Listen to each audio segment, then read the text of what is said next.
Then group 2. So, stand up for those representative for group 1.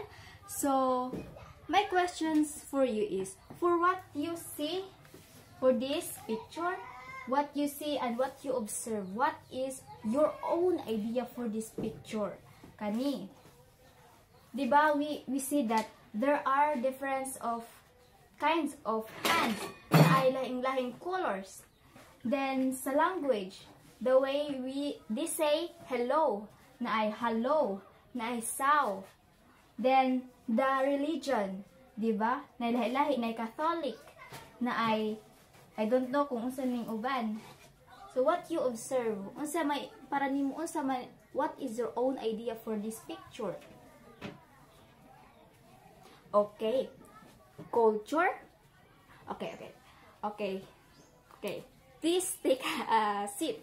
So, for group 2, representative, please stand up. Okay. For same questions for group 1, what you observe, what you see for this picture. So, what is your own idea for the second picture? Okay, so, group 2 representative answered nga global kuno or globe. Kay para siguro niya which is mura man sa globe na naglingin, then globe jud sila lang tawon. So globe or global kuno. So thank you for the two of you. Okay, and we must give them a 5 claps. 1 2 3 4 5. So their answer is have a point. So, na-relate sad sa akong topic today. So, culture, globalizations. So, for cultures, in a word for the way of life of groups of people. So, naadjuda na ang mga differences for what I said nga. For these pictures, na ay differences, the way ang ilang hands, na ay color black, na ay color brown, natural white o white.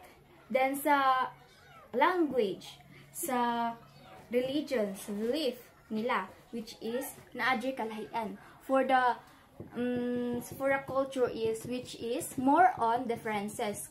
Lahi-lahi jud ta, wa jud magkapareha.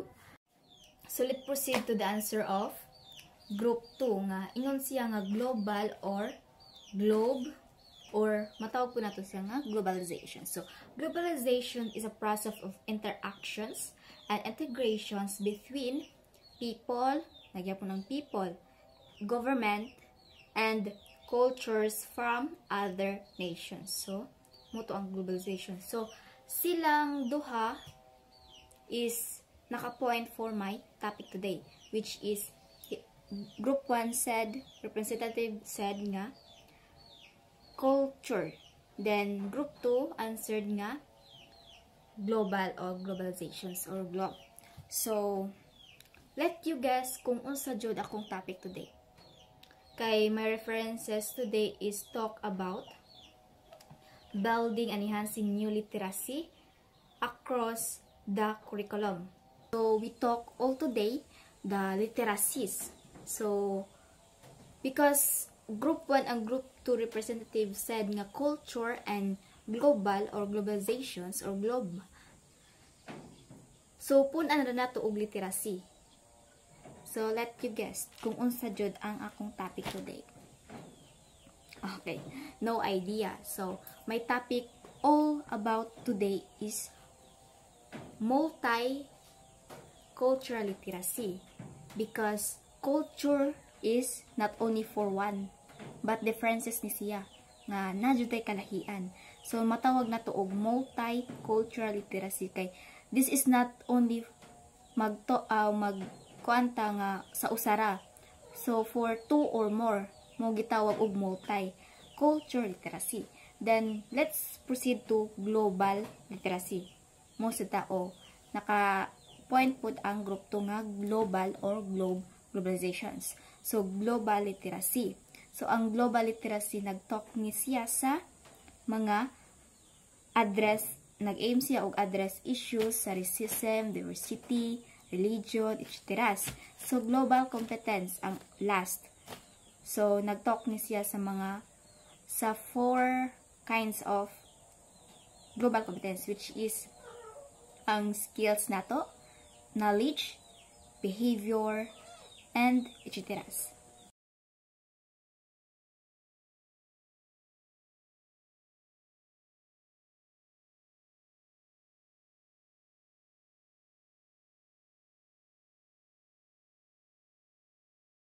So what is multicultural literacy?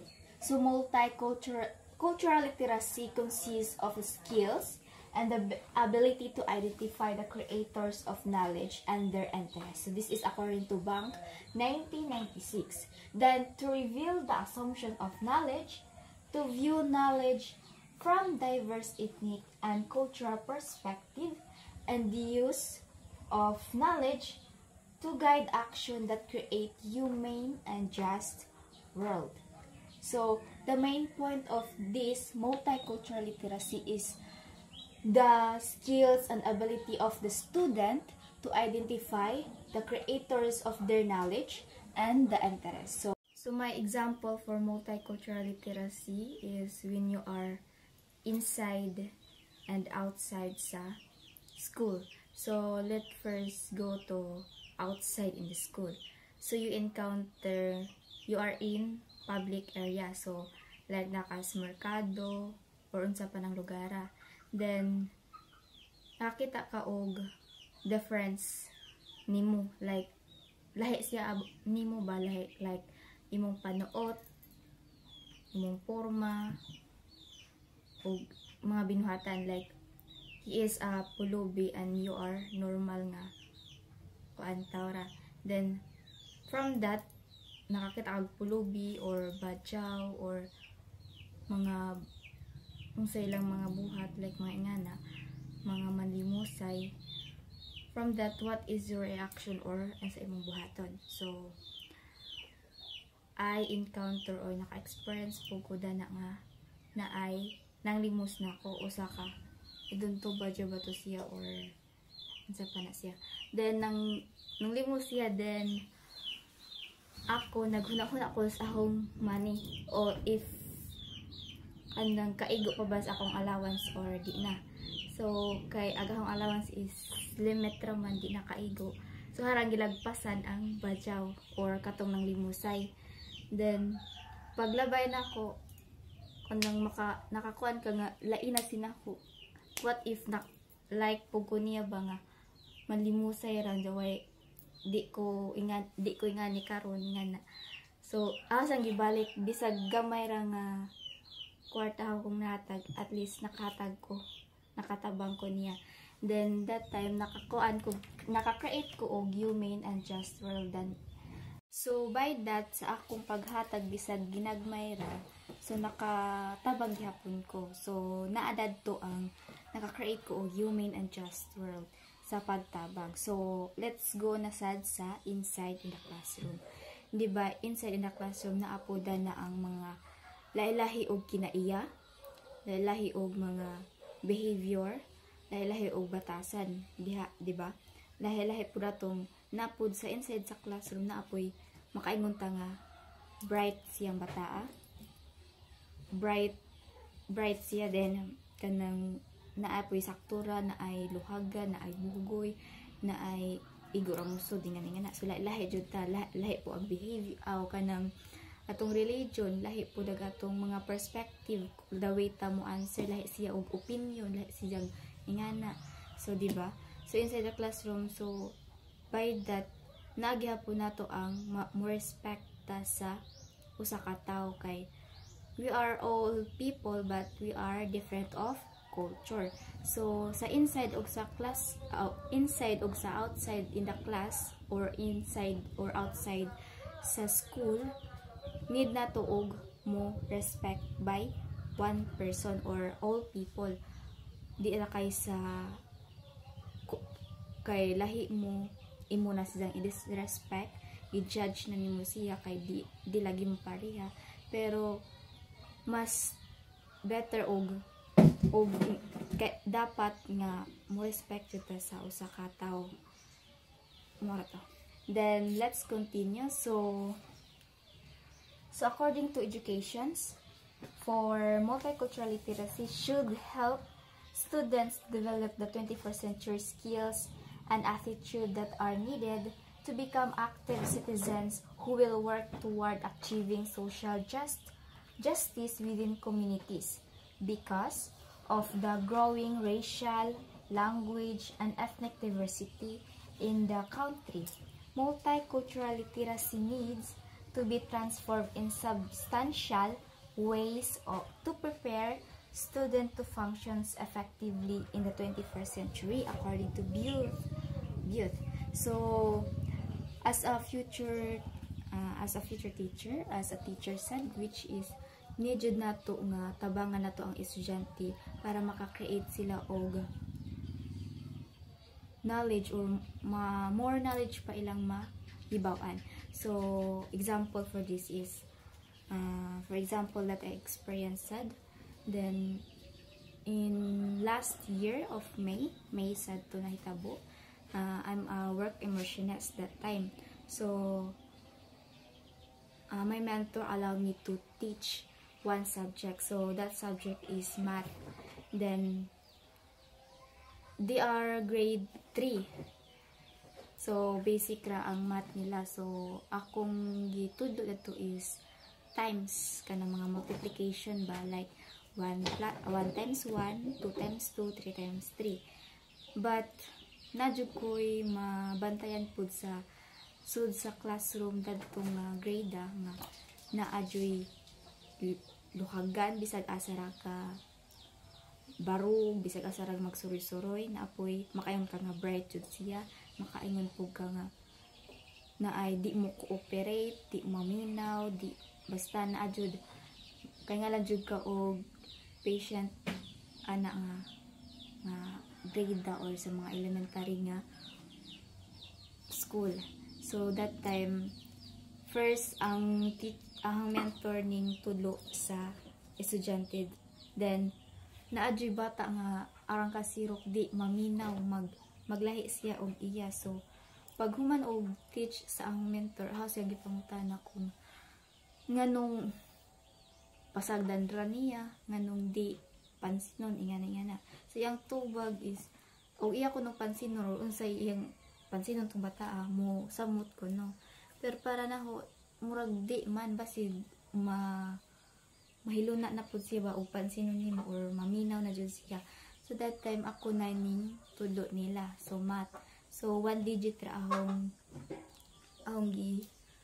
gitudlo nila, which is kanang mga 1 times 1. Pero kato pakuan nami mga 9 times nga na, 9 times 9, 9 times 8 nga na. So ako silang gitry og duha na ka number, which is kitay 22 times 15 nga na. So ako silang gitry, but ilang answer is di ko no sila kahibaw, di ko no sila makasabot siguro nga na. So ako tong gitry og tudlo nila. Then kay di man sila willing mo answer, nara ko gi-choose nga usa ka bata. So katong luhagan nga bata siyang gipaduol sa blackboard, then gipa-answer. Then ingon siya nga lisura anak ma'am oy, ningon siya lisura anak ati oy, unsaon man na. So hasang gipasabot, siyang gipakuan gi 1 by 1 ako pag step by step nako pagtudlo. So ang giuna is katong kilid sa hantud bright man siya, pero nadyo dag iyang pagka luhagan, buguyon nga na. Bright siya mutong siyang gi tudloan na until nga nakahibaw na-solve na niya tanan, then amo siyang pakpakan para makuan pug bata ba nga sayo na ra uy ingan na, wow nahimo na ko ingan na.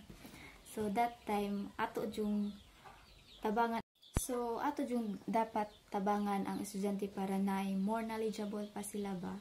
Then even nga lahi sila og mga ethnic, lahi sila og culture, di siya parehan nimo nga kitay ako Catholic ato siya di, ato siya gyapong tabangan. Kay as a teacher we are going to teach 1 by 1. So all multi kay di ba nagtalk tag multi.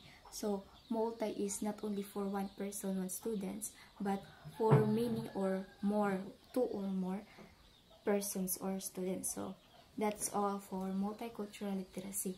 Then for multicultural literacy, nag-talk jud siya about sa culture. So, do you understand sa multicultural literacy? Okay. So, let's proceed to global literacy.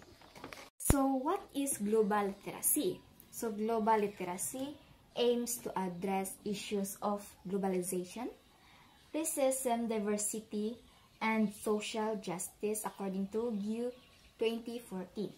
Then it requires awareness and actions consistent with a broad understanding of humanity and the planet and the impact of human decisions of both. So, for global literacy, so nag-aim siya sa mga issues sa global.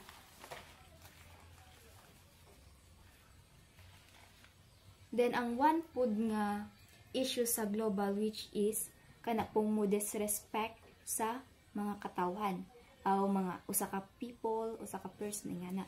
So, for my example, sad is like lang sad sa ako sa multicultural literacy katong naay pulubi.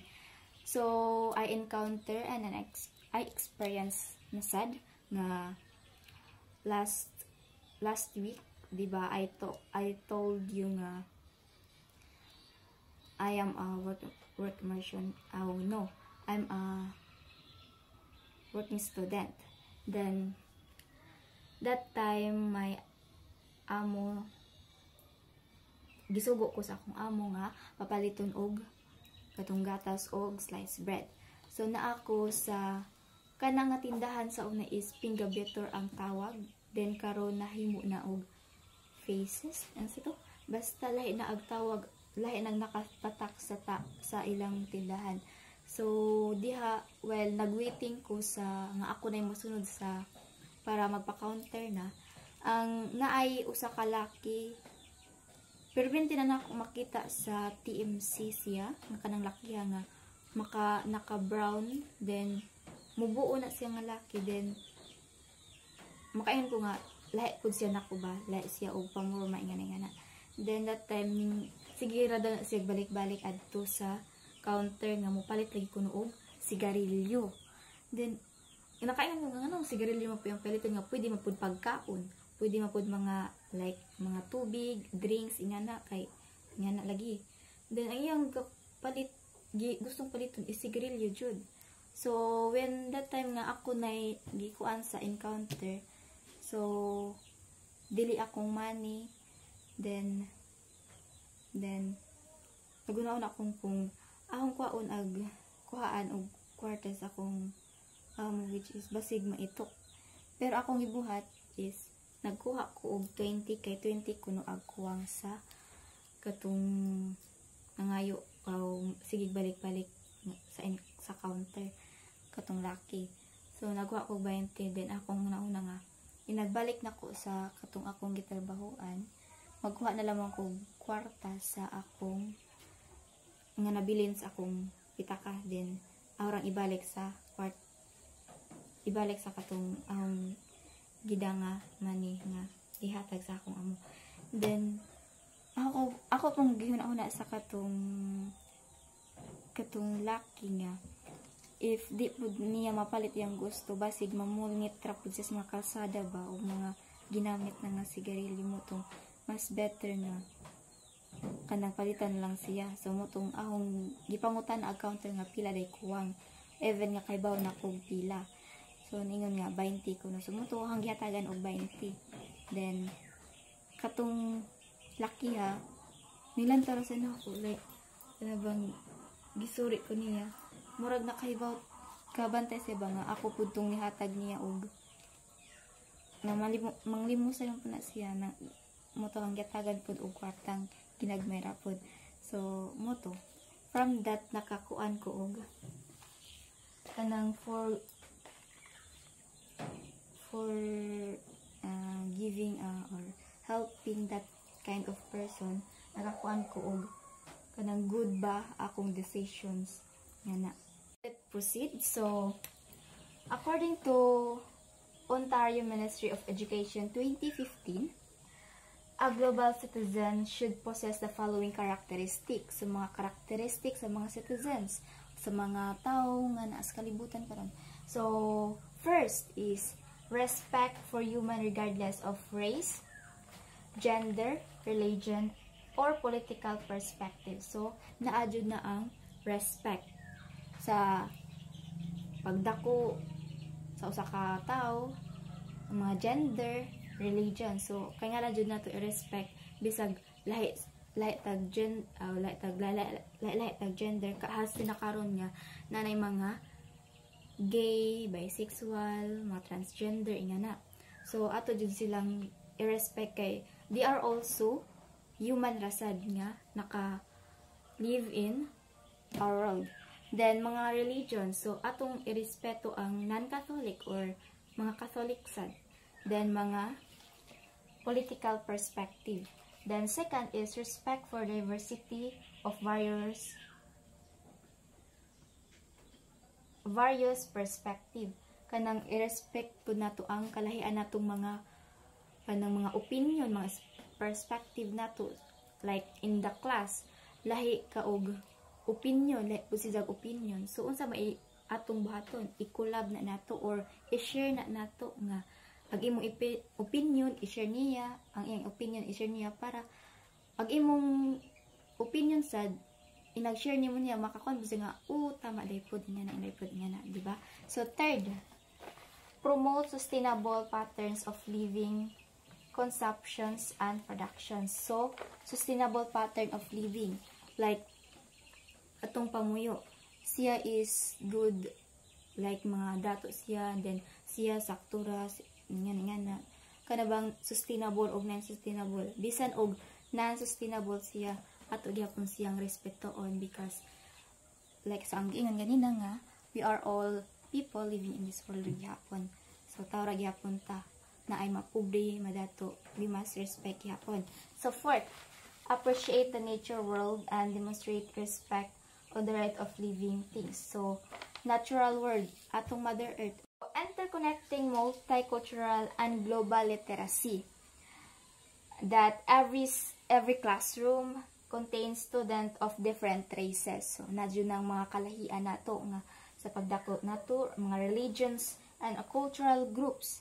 Then according to GU 2014, average that student embrace diverse behaviors, cultural values, patterns of practice and communication, yet they all share one commonally, which is their educational opportunity. So ningon si GU 2014 nga bisan kuno magkakaiba tayo kay nga lang yapon i-embrace nato ang pagkalahi-lahi nato, like sa atong mga behavior, mga cultural values nato, then atong mga kangalan po nato ni i-practice, then i-shares commonally.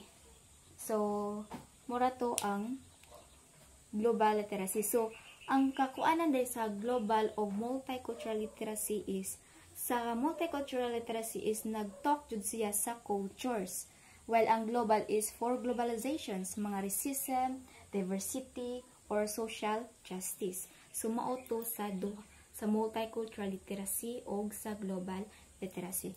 Then, nakasabot ba sa global literacy?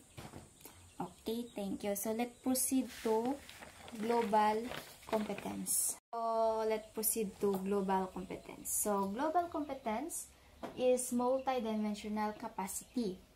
Therefore, globally competent individuals can analyze and rationale local, global, and intercultural issues, understand and appreciate different perspectives and worldviews, then interact successfully and respectfully with others, and take responsible action toward sustainable and collective well-being according to OECD publications. So I have here OECD framework. So naani ang naka-center dani is ang global competence. Then naay four kinds of global competence, which is ang knowledge, values, attitudes, and skills. So understand and appreciate the perspective of worldviews of values. So ato sad i-understand, mo appreciate sad ta sa mga lahi-lahi og mga perspective sa world views of values. Then engage in open, appropriate, and effective interactions across cultures. So makipag-open up sad ta sa lahi-lahi nga mga cultures. Then take an action for collective well-being and sustainable development. So, kung makakuan gani ka nga magkalisod ang usa ka tao, which is muhatag po ta og mga actions, take actions, or mutabang taba nga na. So, next is examine a local and globally intercultural issues. So, mga globally and culturally nga mga issues. So, unsa man di ay katong mga mo disrespect ka sa usa ka tao. So, ato nang i-examine nga mo respect jud ta with bisan even nga like siya og mga cultures. Then sa globally mo respect pud ta globally. So mao to ang kanang OECD framework. So naato ang upat, which is ang pinaka-importante is silang upat, which is ang knowledge, values, then ang atong attitudes ug ang skills. Global competence refers to skills, values, and behavior that prepare young people to thrive in a diverse, interconnected, of rapidly changing world. Like karon nga, more on dako na jud ang kabaguhan, di ba? Sa una is more on tradition, karon is modern na kaayo. Like sa una is kanang karon is more on buildings, sa una is not. So mo na yung mga changing of world na, like sa mga tao pud karon nga dako na kabag-uhan. Like sa una is sa mga sakyanan, di ba? Sa unang sakyanan is mga tradisyon ng mga sakyanan, then karon is na ni mga four wheels yan na. Then it is the ability to become engaged citizen and collaboration problem solver who are ready for the work first. So kaya na po tayo mga ability nga mo engage sa citizen o mo collab, like sa atong mga like natay kanang how to solve some of the mga problems mga karon. Then promoting global competence in schools. School plays a crucial role in helping young people to develop global competence. They can provide opportunities to critically examine global developments that are significant to both the world and to their own lives. They can teach students how to critically, effectively, and responsibly use digital information and social media platforms. So sa mga social media platforms, kailangan po using of mga mga media platform, which is kanang makatabang po nato ba kanang gamit through sa atong pag-eskwela or sa uban padi kay for playings, mga unsa pa nang mga online playing, kanang gamit po nato ba sa atong pang-adlaw-adlaw kan mga social platforms. So that's for global competence. So for the questions, so I choose one to answer. So Mr. Ken, why is it important to learn multicultural literacy? As we all know that nowadays there are a lot of people who are not open-minded when it comes multicultural. Okay, thank you, Mr. Ken. So, pinaka-importante jud nga ma-learn nato ang multicultural literacy karon, labi na nga more on some students nga why respeto na mo disrespect na sila sa usa ka persons nga kangalan jud nato nga mo respeto sa kanang sa atong cultures, like lahi-lahi tag mga perspective, mga cultures, like mga religions, languages, like mga scholars, diba? Kaya nga lang jud nato i-respect. Then second questions is for Mr. Lawis. So Mr. Lawis, what comes to your mind? What is your thoughts of global competence? Okay, thank you, Mr. Lawis. So, global competence. So, global competence refers to the skills, diba?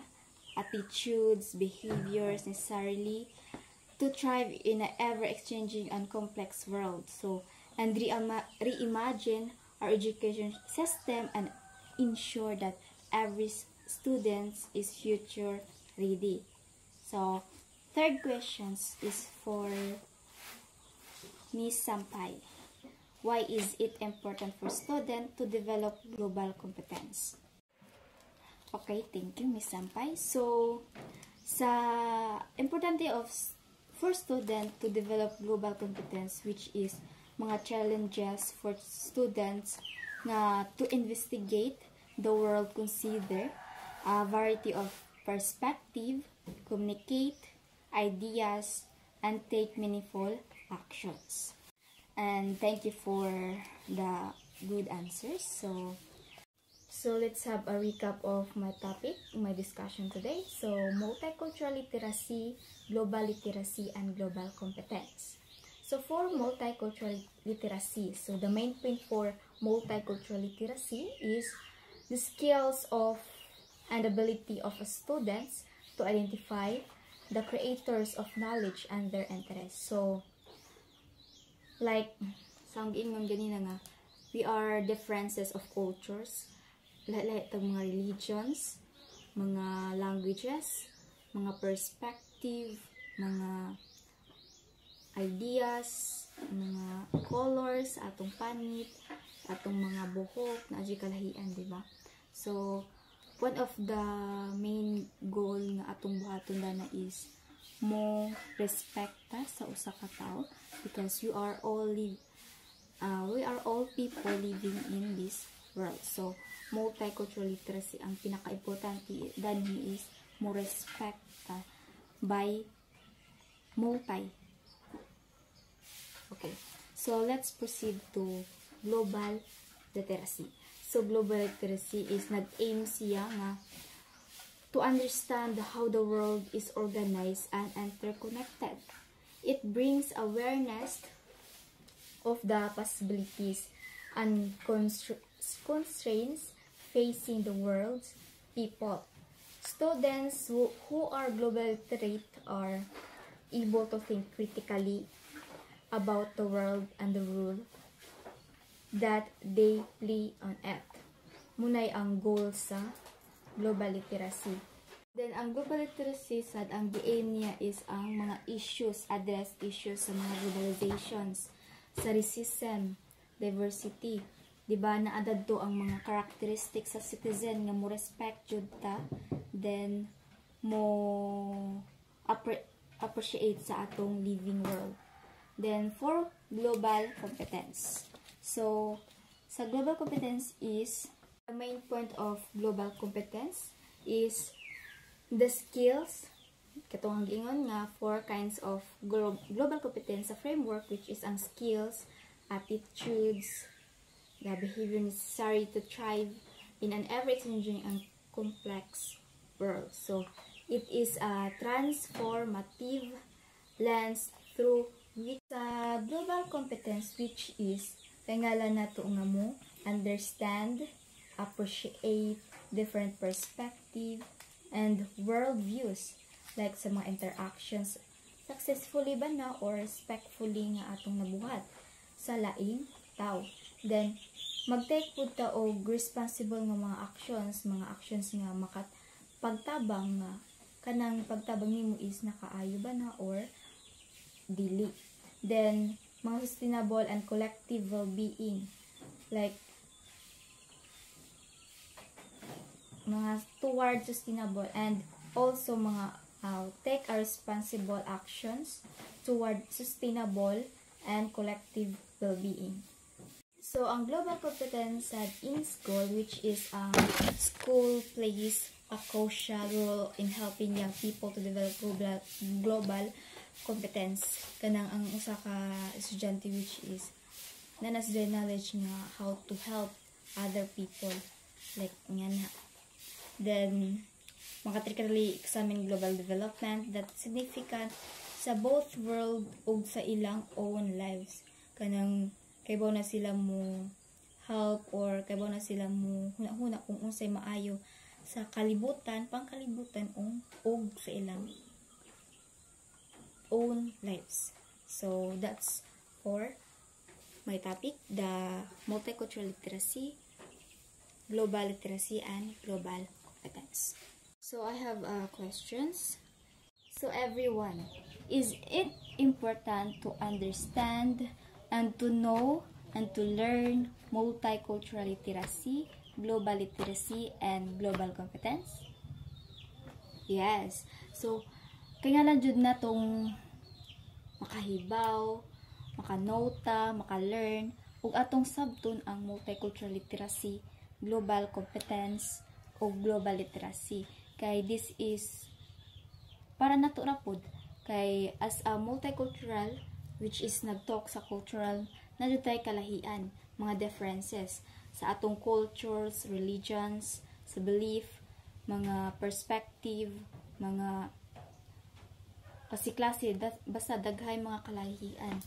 Then kaya na natong masabtan nga by that we need to respect one by one or for multi, not for one saligay. Same ra nimo mo ra imong respetuhan ay respetuon di tayo nga na. So we must respect multi. So for global literacy, so naa na dani ang mga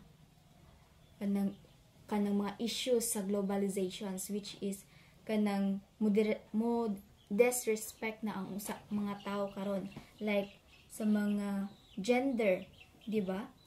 Na ay more on not only male and female ra, but naanay mga bisexual, gay, transgender, unsa pa na nga kayangalan po nato nga sila is human ra pod living in this world.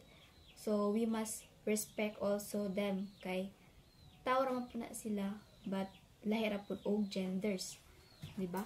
So for global literacy na naputong mga characters of citizens. Sa global literacy sad na to ang mga characteristic of citizens. So mo tong mo respekta, then i-appreciate na to atong living things, atong world, then mo respekta for all. Then sa global competence nga naa to ang mga skills sa framework nga kangalan knowledgeable, natay good behavior, mga skills nato ug uban pa. So that's for my topic today. So this is so these three literacies is important nga atong mahibawan. So let's proceed sa atong assessment. So get 1/4 sheet of paper. So number 1. For number 1, students have the skills and ability to identify the creators of their knowledge and their interests. So, unsa man to? Ito yung number 1. Then number 2, it refers to skills and behaviors that prepare young people to thrive in a diverse, interconnected, and rapidly changing world. So, na-discuss na ganina mo itong gibalik-balik ganina nga atong changing world, rapidly changing world. So, mo itong number 2. Then, number 3. It requires awareness and action consistent with a broad understanding of humanity. So, mo itong mo understand tas atong usag-usa as a human. Okay, Miss or Halisa, collect the paper. So, our assignment for today is you draw a relevant life lesson and significant values from personal experience in multicultural literacy. Kanang mga na-experience ninyo through what I discussed, multicultural literacy katong ako kung na-experience sad, like mag-draw ra mo nga kita akong na-experience last is class is kanang katong outside in the school, which is katong nako sa highway or merkado or sa asa to nga na ay mga limos or nga to. Basta mag-draw ra mo kung saan yung experience about in multicultural literacy. Okay. Then, our concluding activity is, what have you learned for today's discussions?